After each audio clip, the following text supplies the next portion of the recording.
안녕하세요. 건강강사 박진선입니다. 오늘도 즐거운 하루 보내고 계신가요? 오늘은요, 오랜만에 책 한 권 소개하려고 가지고 왔어요. 나는 내가 죽었다고 생각했습니다. 근데 이거는 무슨 책이냐면요, 37세의 뇌과학자가 뇌졸중을 겪은 이야기를 쭉 적은 내용이에요. 주변에 뇌졸중에 걸리신 분이 있다면 꼭 진짜로 추천을 드리고요. 내 가족, 친구 혹은 지인 아니면 내가 뇌졸중을 경험하고 싶지 않잖아요. 그래서 내가 뇌졸중을 예방해야겠다고 생각하시는 분들이라면 꼭 한번 읽어봐 주셨으면 좋겠습니다. 이 책은 뇌졸중을 겪은 아침에 일어난 일부터 본인이 수술을 받을 때까지 일을 쭉 나열해서 적어 놓으셨어요. 우리가 오른손을 사용하지 못하시는 분들이 대부분 왼쪽 뇌의 출혈을 겪으시는 거거든요. 그런데 왼쪽 뇌의 출혈 빈도가 훨씬 더 높답니다. 근데 우리는 우측 손잡이들이잖아요. 외국은 약간 차이 7대 3 정도 비율이라면 우리는 거의 99% 오른손잡이라고 해도 과언이 아니에요. 우리나라는 이렇게 오른손으로 못하면 안 된다고 오른손을 일부러 교육을 하기 때문에 오른손잡이가 훨씬 더 많습니다. 그런데 왼쪽 뇌에 출혈이 더 많다고 하니 출혈을 겪고 이제 우측 사용이 불편해지신 분들이 얼마나 힘든지 짐작이 가실 거예요. 그런데 제가 이 책을 보면서 신기했던 점은 가장 큰 고민이 무엇이었느냐? 우리가 왼쪽 뇌와 오른쪽 뇌가 다르다는 거는 한 번 정도 들어보셔서 아실 거예요. 그런데 왼쪽 뇌가 우리 생활의 제잘거림. 너 집에 갈 때 바나나 사갖고 가자. 우리 세탁물은 언제 찾지? 이런 제잘거림이 왼쪽 뇌에서 일어나는 일이라는 거예요. 그러면 반면에 오른쪽 뇌는 평온하다. 자연과 내가 합치되고 있는 느낌? 이런 거를 생각하는 뇌이기 때문에 내가 굳이 재활을 해서 내가 이렇게 열심히 다시 회복될 필요가 있을까라는 생각이 들었다는 거예요. 그래서 정말 내가 다시 한번 건강해져야겠다라는 생각을 하는 게 굉장히 인지적으로 힘든 일이었다는 거예요. 그래서 이분도 왼쪽 뇌에 출혈이 있었는데 우리 왼쪽 뇌는 보통 글자를 파악하고 숫자를 계산하고 또 이렇게 꽃을 보면 잎도 있네, 꽃잎도 있고 나뭇잎도 있고 줄기도 있다 이런 것들을 구분해서 말하고 설명할 수 있는 뇌인데 오른쪽 뇌는 비언어적인 느낌을 먼저 인식을 하는 뇌라는 거예요. 그래서 이분이 왼쪽 뇌의 기능을 잃고 우측 뇌로 생각하고 사고한 것들을 책에 담아 두었어요. 그래서 이분이 하신 말씀 중에 제일 와닿는 말은 이런 말을 해주셨습니다. 당신이 나에게 올 때는 당신의 에너지를 잘 관리하고 있는지 어떤 에너지로 나를 만나러 오는지 생각해 봐 주기를 바란다 라고 했어요. 우리는 보통 기분이 나쁘면 친한 사람들한테 가서 나 진짜 기분 나빠 이렇게 얘기할 수도 있고요. 아니면 조금 걸러서 상대방을 조금 더 배려하는 태도로 할 수도 있을 거예요. 그런데 이분은 왼쪽 뇌가 작동을 하지 않고 우측 뇌만 작동을 하기 때문에 상대방이 가지고 오는 에너지를 더 크게 느끼실 수 있었던 것 같아요. 그래서 자기를 돌봐주는 의료인들이 걱정이나 근심 또는 짜증 섞인 태도로 오면 자기가 너무 힘들었다는 거예요. 그리고 본인은 언제든지 격려받고 싶고 할 수 있고 너는 해낼 수 있다라는 긍정적인 피드백을 받고 싶었다고 합니다. 네, 당연하지. 환자한테 가면서 아픈 사람한테 가면서 그거 당연한 거 아니야? 이렇게 말씀하실 거예요. 그런데 우리가 내 옆에 있는 가족이 혹은 나 스스로도 무언가를 다시 해내기 위해서 연습을 할 때 빨리 되는 게 아니잖아요. 그렇기 때문에 굉장히 화가 나고 자존감이 떨어질 수 있어요. 그래서 이분이 하시는 말씀이 제일 먼저 한 일은 뭐냐면 자기가 누워 있다가 일어나 앉는 게 아니었다는 거예요. 그럼 이분이 처음에 몸이 움직이지 않을 때 했던 일은 몸을 움직이고 흔드는 일이었답니다. 왜 움직이고 흔들었을까요? 일어나기 위해서. 그런데 일어나 앉는 게 최종 목적이었다면 자기는 너무나 힘들어서 포기하고 말았을 거라는 거예요. 그런데 단계적으로 목표를 주어지고요. 그거를 해냈을 때 성공을 함께 축하해 주었다는 거죠. 어머님이 그거를 굉장히 잘 아시는 분이어서 자신은 어머니한테 굉장히 감사하다고 표현하는데요. 우리가 생각하고 있어야 될 것 같아요. 내 주변에 친구가 아파서 누워있는데 이제 한쪽이 마비가 됐어요. 그래서 식사를 해야 되는데 당연히 오른손을 사용할 수가 없을 거예요. 그래서 왼손으로 드셔요.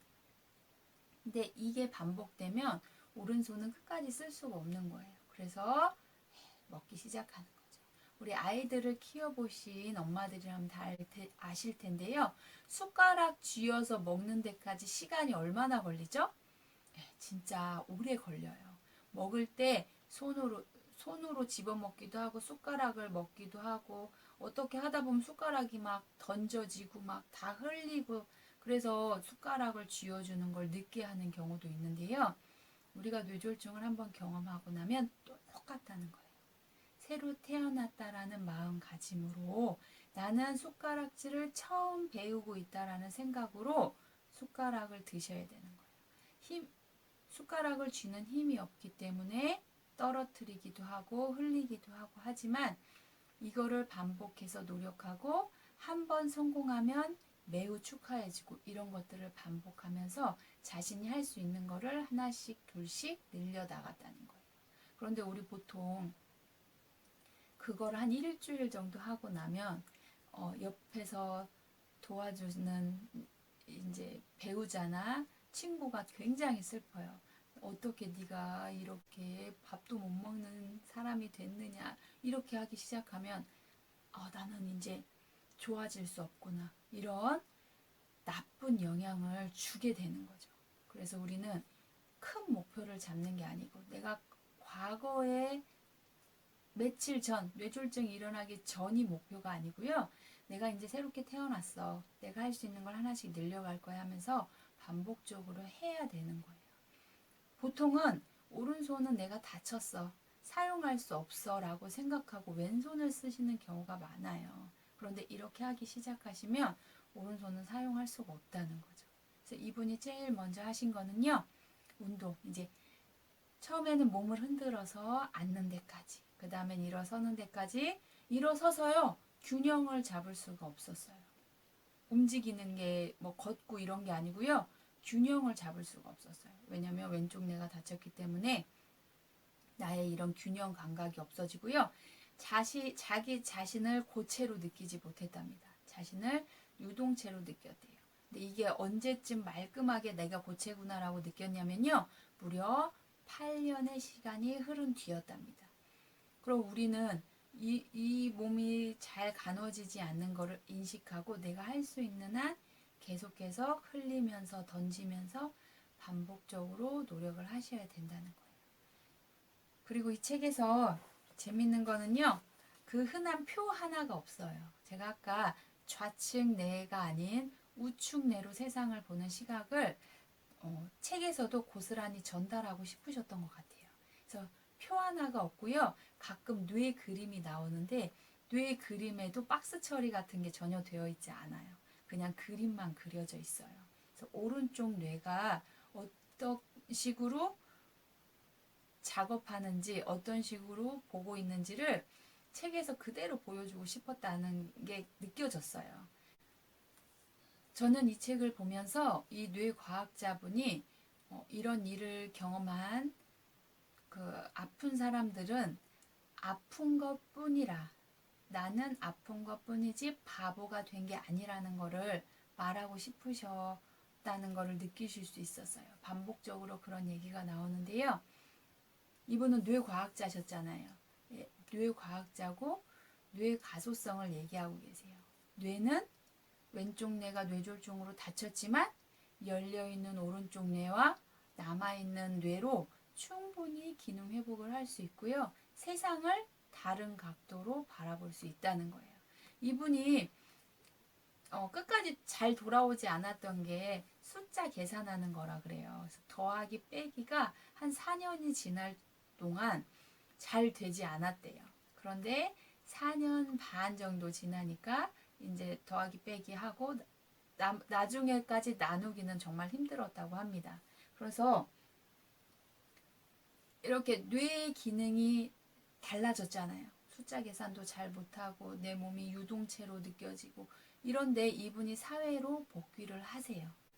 처음에는 자신이 받아들인 데이터 분석을 해야 되는데 이거는 왼쪽 뇌가 다친 뇌과학자로서 하기가 굉장히 버거운 일이었을 거예요. 그리고 본인은 가족의 곁으로 가는 게 필요하다고 느꼈대요. 그래서 2년 후에 가족의 곁으로 가까운 곳에 자리를 잡고 여전히 교수로서 활동을 하십니다. 아니 그럼 왼쪽 뇌가 망가졌는데 어떻게 다시 활동할 수 있습니까? 라고 물었는데요. 나는 의학 용어 같은 그런 거는 다 잊어버렸지만 우측 뇌에서 그림을 더 정교하게 기억하실 수 있었다는 거예요. 그래서 해부학, 그림 그리는 거, 그리고 구조들, 부분적으로 알아야 되는 것들을 잘 하실 수 있었다는 거예요. 그리고 그 스테인글라스 이런 유리 작품 같은 거를 뇌를 만드시는 작업을 하셨다고 합니다. 이렇게 반복적으로 자신이 할 수 있는 걸 극대화시키면서 자신의 커리어를 놓치지 않고 쭉 이어가실 수 있었거든요. 근데 이분이 하신 건 뭐냐? 우리 제일 처음에 이렇게 회복을 해야 된다. 다시 아가로 다시 태어나신 거니까 아가 때처럼 연습해야 된다고 하는 거를 심정적으로 받아들이기가 굉장히 어려워들 하시는데요. 사실은 이게 가장 중요합니다. 이분이 뇌출혈이 있었다는 걸 알고 지인이 갖다 준 거는요. 아이들이 가지고 노는 장난감이었어요. 왜 그걸 갖다 주셨을까요? 네, 다시 시작해야 된다는 걸 알고 있는 거죠. 그래서 아주 작은 도형을 옮기고 퍼즐을 맞추고 처음에는 이 퍼즐을 맞춰야 되는데 이게 뒤집어졌는지 안 뒤집어졌는지도 알 수가 없었다는 거예요. 그런데 옆에 있는 어머님이 그림이 나오도록 퍼즐을 뒤집어야 된다는 것도 알려주시고 어떻게 맞출지 고민할 때 색깔을 연결해서 맞추면 좀 더 쉬울 거야 라고 말해주셨다는 거예요. 근데 그때까지도 본인은 색을 인식하지 않고 있었다는 걸 느꼈다는 거예요. 그래서 그 퍼즐을 맞추면서 다시금 색에 대한 정보를 받아들인 거죠. 주변 분들 혹은 실제로 본인이 뇌졸중인 상황에 처해 계시다면요. 진짜로 과거의 내가 되고 싶어가 아니고요. 난 새롭게 태어났구나. 정말 내가 예전에 했던 것들로 돌아가야겠다. 그래서 퍼즐도 맞추고 작은 장난감도 옮기고 그리고 계속 걷고 우리 아이들이 태어나면 처음에 못 걷잖아요. 그러다 걷기 위해서 기고 그렇죠? 그 다음에 잠깐씩 서고 그게 익숙해지면 걷잖아요. 그거를 다시 한번 반복을 해주시는 거예요. 이렇게 찬찬히 내가 할 수 있는 것들을 하고 성공을 축하하고 이렇게 반복해서 활동을 하시다 보면 나의 몸이 점점점 개선됨을 느낄 수 있을 거예요. 그런데 가장 중요한 건 뭐라고요? 네, 이 책에서 가장 중요한 걸 말해주는데요. 우리 가장 중요한 건 나는 변화하고 있다, 변화할 수 있다라고 스스로 인식하는 거예요. 나는 이제 됐어, 이제 아픈데 뭐 이거 아파서 그래 그러면서 안 움직이시려고 하시거든요. 그리고 불완전한 움직임을 허용하고 싶어 하지 않으세요. 하지만 허용하셔야 된다는 거. 매우 천천히 실패를 반복하면서 작은 성공을 축하하면서 이렇게 다시 한번 도전하신다면요. 뇌졸중에 걸렸지만 우리는 다시금 회복할 수 있습니다.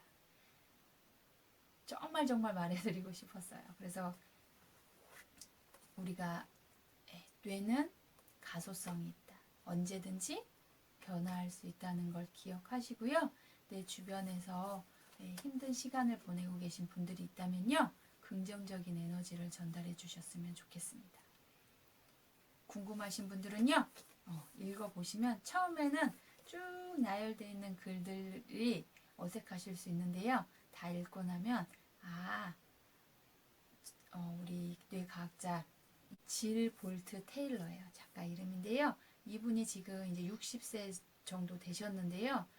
이분이 겪어온 과정들을 그냥 담담하게 그리고 주변에 하고 싶은 말들을 담담하게 글로 옮겼어요. 그래서 내 주변에